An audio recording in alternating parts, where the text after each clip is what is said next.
এবারে জন্মদিনে বড়ি বেগমকে চমকে দেওয়ার একটা উপায় বার করেছি। উজির, বলো তো দেখি কি উপায়? নবাবের সাজিশের হদিশ পাওয়া আমার বুদ্ধিতে নামুমকিন। বেশক বহুত বড়িয়া কোনো মতলব আছে। এবারে বেগমের জন্মদিনে বিরাট একটা উৎসব করব। সারা দেশ থেকে মহান মহান অতিথিদের নিয়ে আসা হবে। দুনিয়ার সেরা সেরা খাবার, সেরা সেরা গাইয়ে, সেরা সেরা বাজিয়ে, সেরা সেরা নাচিয়ে রাতকে দিন করে দেবে এমন রোশনাই। রেস্ট নাই। কি বললে? বহুত বড়িয়া আপনার সোচ, লেকিন মাফ করবেন হুজুর, রাজকোষের অবস্থা খুবই খারাপ। উৎসব করার মতো তো রেস্ট নাই জাহাপানা। কোনো কথা শুনতে চাই না। আমি হলাম গিয়ে বাংলার নবাব। আমি আনন্দ হই হুল্লোড় করবো না তো কে আর করবে? একদম ঠিক জাহাপানা, কিন্তু কর বসিয়ে টাকা তোলো। সব কিছুতেই কর বসানো আছে জাহাপানা। হাসি কান্না ছাড়া আর কোনো কিছুতেই কর বসানো যে বাকি নেই। তার ওপরেই কর বসাও। হাসি কান্নার ওপর কর? না, শীতকাল আসছে, বসাও বসাও কর হাঁচির ওপর। হ্যাঁ, হাতির ওপর কর? বসাও। ওরকম মুখ করে আছো কেন? যদি না পারো তো বলে দাও, আমি অন্য উজির নিয়োগ করব। আমি আজই ঘোষণা করে দিচ্ছি, এবার থেকে হাতির ওপর কর দিতে হবে। হ্যাঁ, তো জানাব, এতে প্রজারা যদি ক্ষুব্ধ হয়? আরে বাবা, প্রজাদের কাজই তো মাঝে মাঝে ক্ষুব্ধ হওয়া। তা ঠিক হুজুর। আমাকে কদর করে এমন কিছু সন্ডা আছে, তাদেরকে কাজে লাগাতে হবে। বহুত খুব জাহাপানা। তাহলে হাঁচি গোনার লোকের ব্যবস্থা করে নি। ওই সন্ডারাই হাঁচি গুনবে। ওদের স্বেচ্ছাসেবক হিসেবে নিয়োগ করো। বহুত খুব জাহাপানা। সব জায়গায় লোক পাঠাতে শুরু করো। তবে কৃষ্ণনগরে বেছে বেছে লোক পাঠাবে। আর মনে রেখো, ওখানে গোপাল আছে।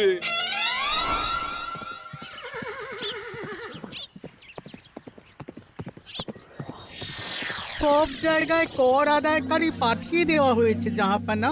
আপনার কথা মতো তাদের বলে দেওয়া হয়েছে যে আদায় হওয়া করের 10% তাদের বেতন হিসেবে দেওয়া হবে। সুতরাং কর আদায়ে কোনো ঢিলেমি হবে না। বহুত আচ্ছা, বহুত আচ্ছা।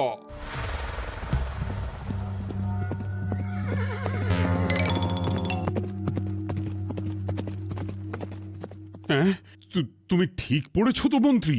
হাঁচির উপরে কর? বলেন তো, আর একবার পড়ছি মহারাজ। আসলে এটা নবাবই মশকরা। আমাদের নবাব যে খুবই রসিক মানুষ তা তো আমরা দেখেছি। বারবার কৃষ্ণনগরের সঙ্গে রসিকতা করতে গিয়ে হাঁড়ি ফেটে রস একেবারে মাখামাখি হয়েছে, আর সারা গায়ে পিঁপড়ে ধরেছে। মস্করা নয়, একদম সত্যি কথা। হাঁচির উপরে কর বসানো হয়েছে, আর আমরা হলাম নবাবের খাস হাঁচি গোনার দল। আমরা এই কৃষ্ণনগরে থিতু হয়ে বসলাম বটে। এবারে হাঁচি গুনবো আর মোহর আদায় করব।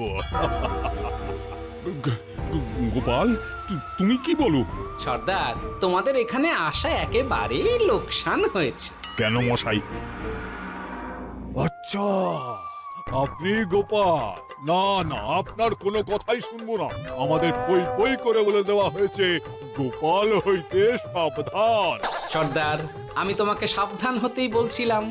হাঁচি ধরতে গেলে তোমাদের খুব সতর্ক থাকতে হবে, কারণ এই কৃষ্ণনগরের বাসিন্দাদের শরীর স্বাস্থ্য এত ভালো যে এখানে কেউ হাঁচে না, কাশে না, ঢেকুর তোলে না, ইয়ে করে না।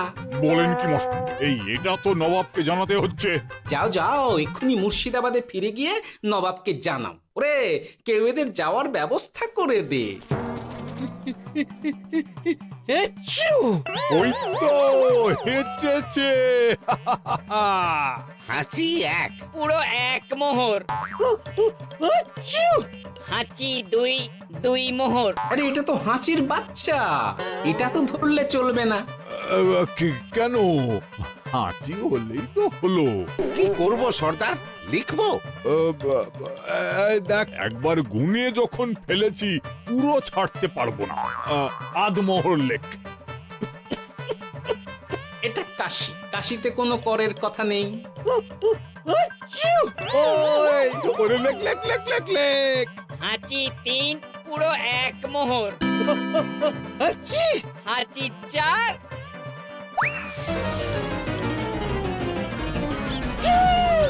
হাঁচি 5, লেখো।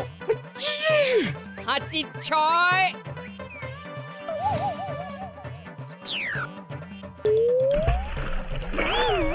যা, যা কি রে, শুনেছিলাম কৃষ্ণনগরের মন্ত্রীটা মাথা মোটা, প্রমাণ হয়ে গেল। জল থেকে উঠবে যখন ঠান্ডা লেগে হাঁচি তো আরো বাড়বে। জলে বুড়বুড়ি উঠছে, বেটা জলের তলায় তলায় হাঁচছে। হাঁচি 7। এখনো তো ফিরলো না, বেলা গড়িয়ে দুপুর হয়ে গেল। ভাববেন না রাজামশাই, আমরা যারা যারা এখানে এসেছি সবাই ধড়িবাজ লোক। মন্ত্রীর হাঁচি নিংড়ে নিয়ে ফিরবে। ছি ছি ছি ছি ছি ছি ছি ছি ছি। কি হলো গোপাল? আমরা কৃষ্ণনগরের প্রবাদ প্রতিম আতিথেয়তার অসম্মান করেছি মহারাজ। কেন? কিভাবে? কখন?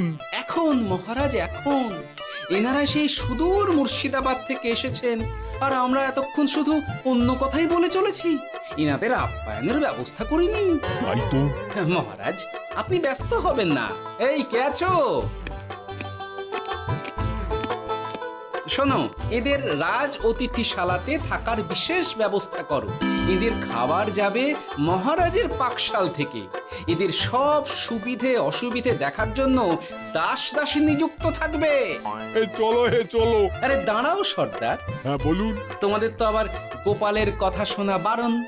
আমার ব্যবস্থায় বোধহয় তোমরা থাকবে না। বাদ দিন তো, আসলে ভয় ছিল আপনার বুদ্ধিকে, আর ভয় নেই। কেমন আগু পিছু বিচার না করেই বলে ফেললেন এখানে কেউ হাঁচে না। বুঝে গেছি, আসলে গোপাল হলো গল্প। চলো হে চলো, ও বড্ড খিদে পেয়েছে। প্রহরী, এই সর্দারের দলের বাকি লোকগুলো এলে এদেরকেও অতিথিশালায় নিয়ে যেও। হ্যাঁ, আচ্ছা। এ কি গোপাল, এই রক্তচোষাগুলোর জন্য তুমি রাজনিবাস আর রাজভোগের ব্যবস্থা করে দিলে? গোপাল কার পক্ষে মহারাজ? এতক্ষণ গোপালের সব কাজ তো কৃষ্ণনগরের বিপক্ষে গেল। বটেই তো, আমি মনে মনে গণনা করে দেখলাম গোপালের শুল যোগ শুরু হয়েছে। আগামী 1 যুগ ধরে গোপাল যেখানে থাকবে সেখানে রাহুর প্রকোপে দুঃখ দারিদ্র মহামারী একসঙ্গে এসে ধরা পড়বে। মহারাজ, গোপাল কখনো কৃষ্ণনগরের খারাপ ভাবেনি।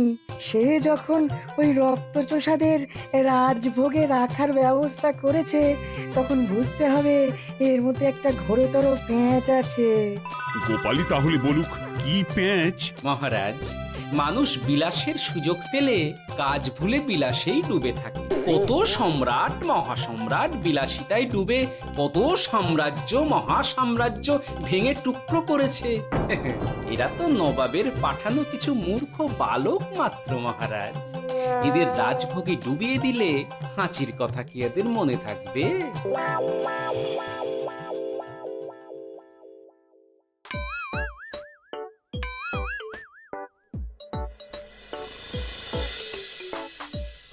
কি ব্যবস্থাপনা সব ঠিক আছে তো?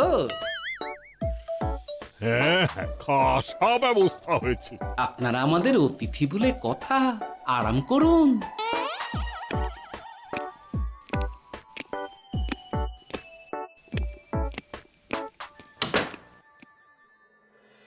বিজ্ঞানী, তোমার এই দুমুখ আয়না আবিষ্কার তোমার জীবনের সেরা কাজ।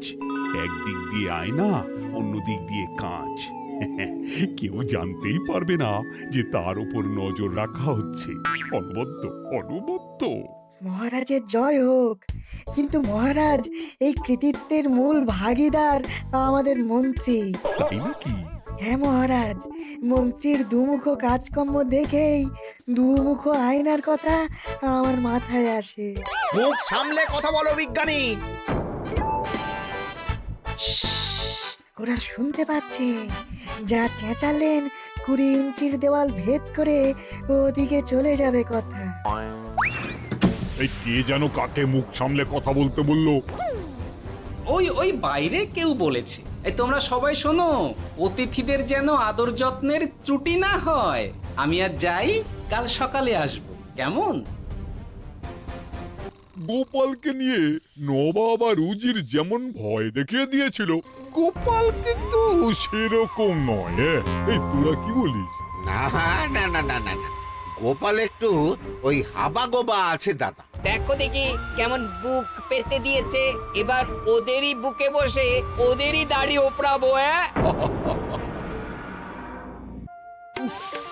গোপালের জবাব নেই, ঠিক সামলে দিল।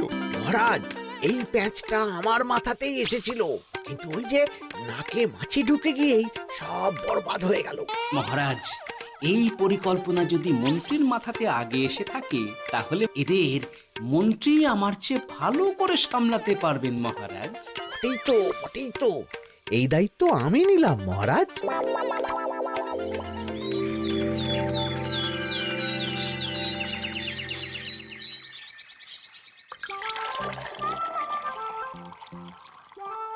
আহা, সকালে ঘুম থেকে উঠে এই রকম বেলের পানা যেন স্বর্গের অমৃত। আছে আছে, আরো আছে। পানীয়, খাদ্য, আরাম, আয়েশ, যত চাও তত পাবে। এ কি, আপনি গোপাল কোথায়?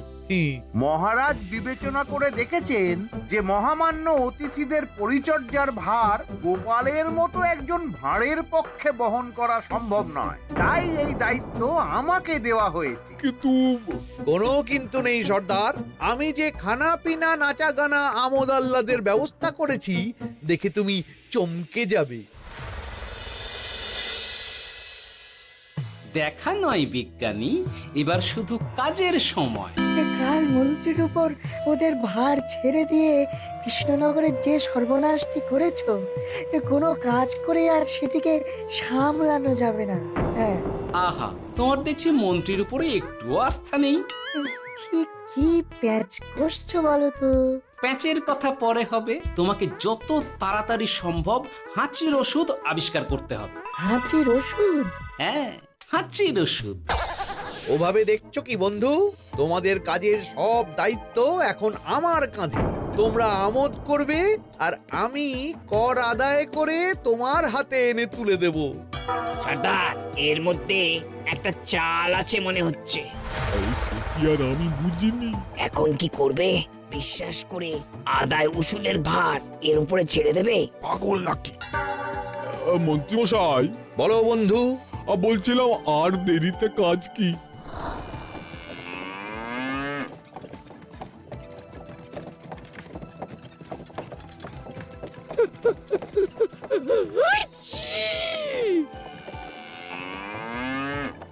মন্ত্রী, লেখো হাঁচি এক।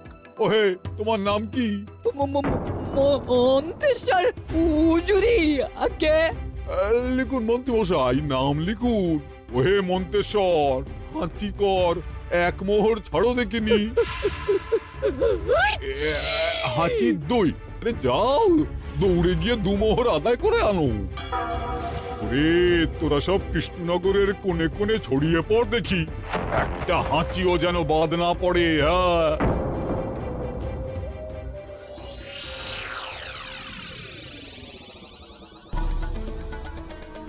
এটা হুজুরে আলাক বর্ধমান, খাম্বাস এবং কৃষ্ণনগর থেকে। চমৎকার চমৎকার। তাহলে গোপাল কিছু করতে পারেনি, আমাদের যুব শক্তি কৃষ্ণনগরকে পুরো নিংড়ে নিয়ে আসছে। মহারাজ কৃষ্ণচন্দ্রের একটা আবেদন আছে জানাব। এই হাঁচি করের 30% যদি ওই রাজ্যকে দেওয়া যায়, তাহলে আদায় উসুল আরো ভালো হবে। ওরা বলেছে যে আপনি যদি 30% দেন, তাহলে কর আদায় একেবারে জান লড়িয়ে দেবে। মঞ্জুর মঞ্জুর। আর একটা আর্জি আছে হুজুর, কৃষ্ণচন্দ্র কদিন বাদে নবাবকে কৃষ্ণনগরে আমন্ত্রণ জানিয়েছে। কেন? কৃষ্ণনগরের নবাব এবং তার উন্নয়ন উপলক্ষে এক মহোৎসব হবে। সেই সঙ্গে শহরে থাকা ইংরেজদের কাছেও নবাবের সৈন্য বলের এবং নবাব ও কৃষ্ণনগরের মধ্যে পারস্পরিক ভ্রাতৃত্বের সম্পর্কের বার্তাও পৌঁছে দেয়া যাবে। নবাবের অধীনস্থ রাজারা নবাবের শত্রু, এই রকম একটা ধারণা থেকে ইংরেজরা ইদানিং বেপরোয়া হয়ে উঠেছে, তাতে লাগাম উঠবে। বহুত খুব মঞ্জুর মঞ্জুর মঞ্জুর।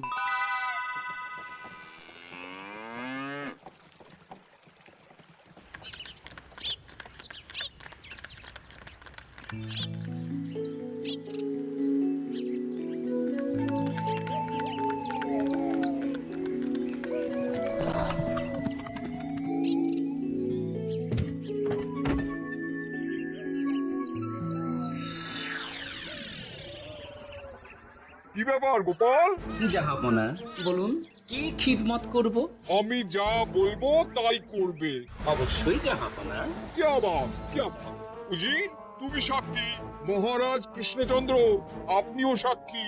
গোপাল আমাকে কথা দিয়েছে আমি যা চাইবো তাই করবে। গোপাল, তুমি আমার সঙ্গে মুর্শিদাবাদ যাবে। এখন থেকে আমার দরবারের বিদূষক হিসেবে থাকবে, কেমন? ওরে ওরে ওরে ওরে ওরে তোরা বাজনা বাজা। এখন থেকে গোপাল আর কৃষ্ণনগরের নয়, গোপাল মুর্শিদাবাদের। জোরসে বাজা।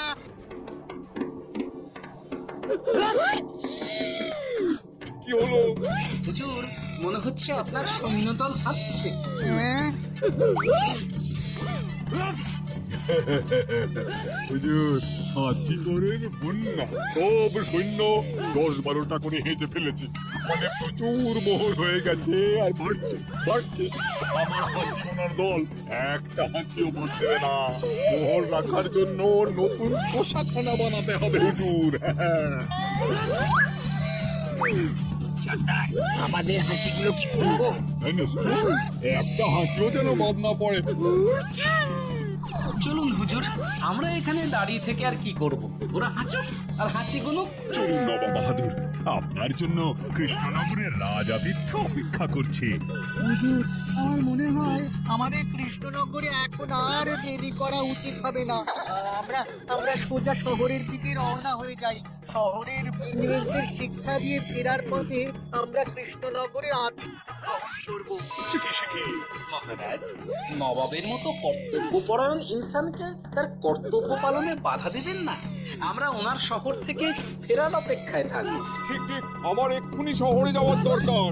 ইংরেজরা সব নিয়ম কানুন ভেঙে চুরে যা ইচ্ছে তাই করতে আরম্ভ করেছে। বুঝি, সৈন্যদের ডাক দাও, চলো রওনা হই।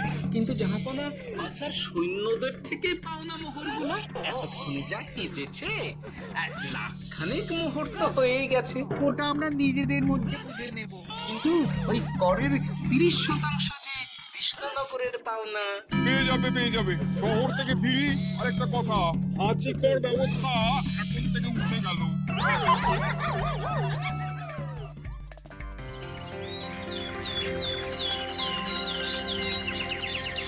মহারাজ, কিভাবে গোপাল ভাঁড় মহাশয় নবাবের উন্মাদের মতো জারি করা ওই হাঁচিকর থেকে আমাদের সকলকে রক্ষা করেছেন তা আমরা সকলেই জানি। খাম্বাজের তরফ থেকে তাই গোপালকে সামান্য উপহার।